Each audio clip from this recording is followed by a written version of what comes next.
Welcome to my YouTube channel. इस video में हम आपको बताएंगे कि आप स्ट्रक्चर ड्राइंग कैसे पढ़ेंगे। ठीक है, होता ये है कि स्ट्रक्चर इंजीनियर जो है आपको ड्राइंग बना के दे देता है।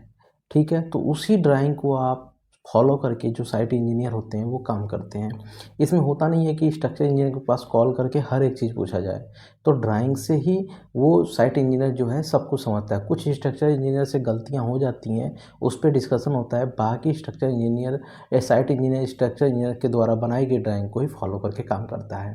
तो चलिए हम स्ट्रक्चर ड्राइंग कैसे पढ़ेंगे वो हम बताते हैं आपको। सबसे पहले हम बाउंड्री वाल की ड्राइंग पे बात करेंगे। तो जैसा कि देख सकते हैं ये प्लान ऑफ फॉर्मेशन जो दिया हुआ है, अगर आपको बाउंड्री वाल का काम मिले तो कैसे कराएंगे। जैसा कि देख सकते हैं ये FT1 फुटिंग है। ठीक है, जिसका साइज 1350 बाई 1350 दिया है।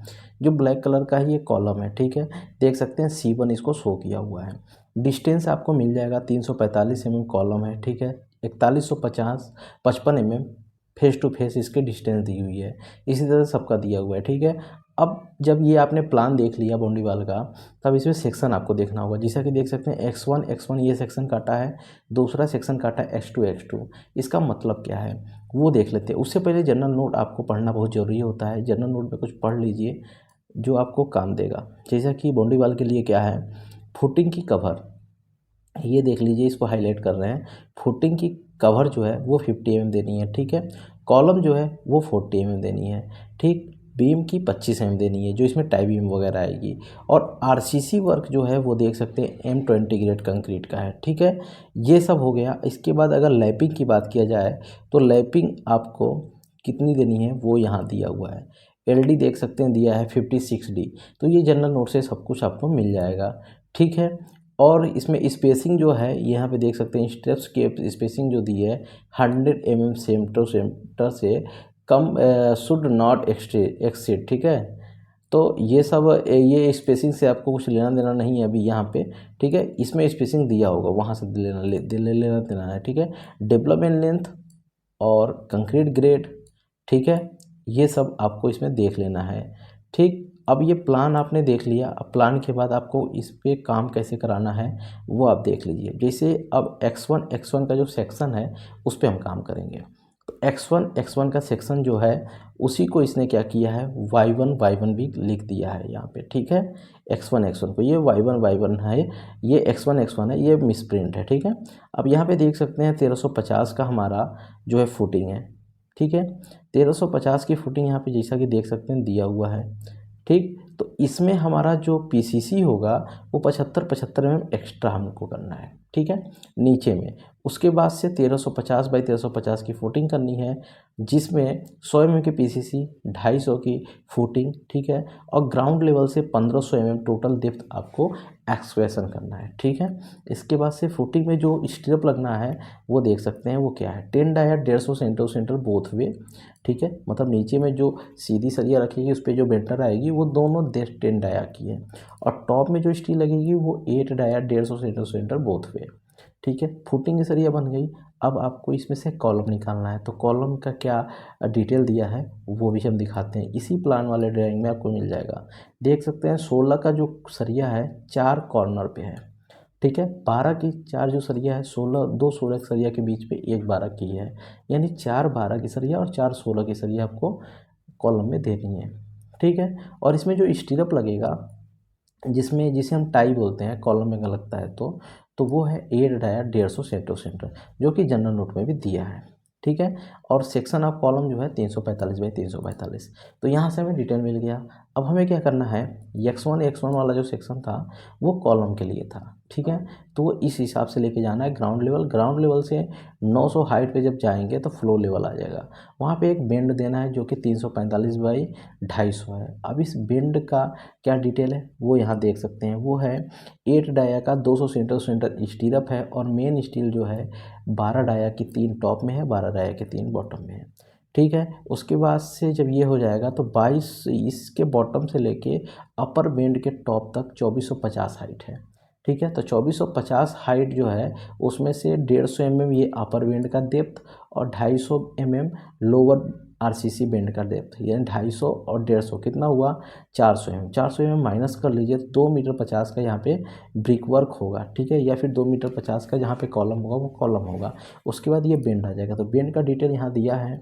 8 डाया का 200 सेंटर सेंटर इसमें स्टेप लगना है, और 8 का 3 स्टील बॉटम में, 8 का 3 टॉप में, ठीक है। उसके बाद से 1200 का कॉलम हो जाएगा। ये जो सेक्शन था X1 का था। अब X2 की बात किया जाए तो एक कॉलम के बाद जो डिस्टेंस बच रही है वहाँ पे हमको ब्रिक वर्क करना है। तो ब्रिक वर्क जो है उसका ये डिटेल है। जैसा कि देख सकते हैं ग्राउंड लेवल से 1250 mm डेप्थ तक इसको एक्सप्रेशन करना था, जिसमें 100 mm की PCC दी है, ठीक है। और पहला स्टेप 460 mm का है। 75 mm दोनों तरफ बढ़ जाएगा ये PCC में, और 460 आने के बाद इसके बाद का जो सेकेंड स्टेप है वो 345 का है। जितना बाउंड्री वाल की विड्थ थी उतनी विड्थ में ये जाने लगेगी। ये ग्राउंड लेवल तक आएगी। उसके बाद 900 हाइट पे जाके हमको एक बेंड देना है, जनरली जिस तरह से कॉलम का दिया था उसी तरह से। उसके बाद फिर से 2 मीटर 50 का ब्रिक वर्क करेंगे। यहाँ पे 2 मीटर 50 का कॉलम किए थे, यहाँ पे 2 मीटर 50 का ब्रिक वर्क करेंगे, फिर बेंड दे देंगे। उसके बाद ग्रिल का काम है, ठीक है। तो ये बाउंड्री वाल की ड्राइंग हमने आपको समझा दी। अब चलिए अब चलते हैं राफ्ट की ड्राइंग आपको समझाते हैं, ठीक है। राफ्ट की भी ड्राइंग आपको हम समझा देते हैं इसी वीडियो में। ये देख सकते हैं ये राफ्ट की ड्राइंग है। इसमें आपको क्या समझना है, इसमें इसको बड़ा करते हैं। यहाँ पे देख सकते हैं ये क्या दिया हुआ है। राफ्ट की जो एक्सप्रेशन होगी वो कहाँ से होगी, हमारा जो ग्राउंड लेवल है ये देख सकते हैं 0 0 है, वहाँ से -900, मतलब इस ग्राउंड से -900 के बाद 2 मीटर, यानी 2 मीटर 900 आपको जो हमारा ग्राउंड लेवल यहाँ पे मिल रहा है वो माइनस फ्लोर लेवल से -900 है। जो हमारा फ्लोर मतलब टाइपिंग का टॉप लेवल होगा वहाँ से 900 डाउन जाएंगे, जहाँ भी आएगा वहाँ से 2 मीटर डाउन जाएंगे तो इस राफ्ट का बॉटम आएगा। अब राफ्ट का बॉटम जाने के बाद आपको PCC कर लेनी है। PCC करने के बाद 750 mm डेप्थ का राफ्ट डालना है। अब राफ्ट में बॉटम स्टील जो है देख सकते हैं यहाँ पे क्या दिया है, 20 डाया 250 थ्रू आउट है, ठीक है। 20 डाया का 250 mm centre to centre throughout steel डाल देनी है, ठीक है। उसके ऊपर ये मेन स्टील देख सकते हैं, ये 250 जो बेंडर है और 250 ही इसका मेन स्टील है। देख सकते हैं जो ब्लैक कलर का डॉट है वो बेंडर है, और जो नीचे जा रही है वो भी 250 है। तो मतलब 250 का हमको डालना है। उसके बाद 750 mm डेप्थ का है, तो 750 में से कवर दोनों तरफ माइनस हो जाएगा राफ्ट का जो भी दिया रहेगा, ठीक है। उसके बाद टॉप की स्टील डाल देनी है। टॉप में क्या दिया है देख सकते हैं 20 डाया का 175 centre centre throughout bender है, और इसकी जो मेन स्टील है वो भी यहाँ पे दी हुई देख सकते हैं 20 डाया 175 mm सेंटर सेंटर दी है, ठीक है। अब इनमें से ही कॉलम निकलेगा। तो ये कॉलम की डिटेल आपको पढ़ लेनी है। कॉलम में देख सकते हैं जो भी कॉलम दिया है, जैसे C1 है इसमें 16 की स्टील पूरी लग रही है, कितनी स्टील लग रही है गिन सकते हैं। इस तरह से C2 है, C2 में कॉर्नर कॉर्नर पे 20 की लग गई है, बाकी 16 की लग रही है। तो ये सब स्ट्रक्चर ड्राइंग आपको पढ़ने आना चाहिए, ठीक है। आई थिंक मे बी आपको समझ में आ गया होगा स्ट्रक्चर ड्राइंग कैसे पढ़ें, ठीक है। एक दो चीज़ और समझा देते हैं। जैसे ये फुटिंग है इसका देख लीजिए, इसका फुटिंग में देख सकते हैं बॉटम और टॉप में दोनों में स्टील लगी है। बॉटम में क्या लगी है 12 डाया का 125 सेंटर सेंटर, टॉप में 10 डाया का 200 सेंटर सेंटर। जहाँ पे फुटिंग आ रही है नॉर्मली, जहाँ पे राफ्ट है, राफ्ट में सिंपल है बस सरिया बिछा देना है, ठीक है। बीच का जो स्पेस रहेगा डेप्थ में दोनों स्टील के स्पेस को मेंटेन करने के लिए चेयर डाला जाता है, ठीक है। ये हो गया।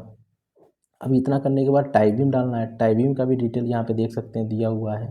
AST1 जिसे देख सकते हैं TB1 230/450 की हमारी टाई बीम है, जिसमें 16 डाया का 3 स्टील टॉप में लगनी है,